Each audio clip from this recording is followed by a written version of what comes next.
How to make your girlfriend want you more. What do women want? So what do women want in a relationship? Well, it's different for everyone, but there are some common themes. Women want partners who are kind and respectful, supportive and encouraging, honest and trustworthy, fun and exciting, passionate and affectionate. How to make your girlfriend want you more. There are a lot of things you can do to make your girlfriend want you more. Here are a few tips. Be present and engaged when you're with her. Put away your phone and give her your full attention.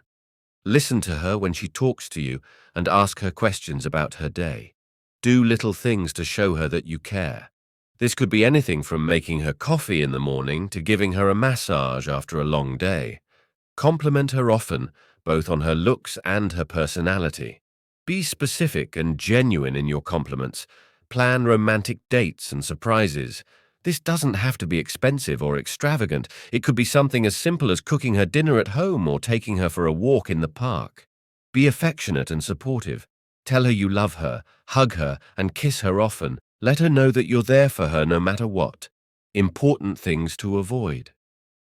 Here are a few things you should avoid if you want to make your girlfriend want you more. Don't take her for granted. Show her that you appreciate her and that you're lucky to have her in your life. Don't be selfish. Always consider her needs and wants as well as your own. Don't be critical or judgmental. Everyone makes mistakes. Be supportive and understanding. Don't be controlling or manipulative. Give her the space to be herself and make her own decisions. Don't be afraid to be vulnerable. Let her see the real you, flaws and all.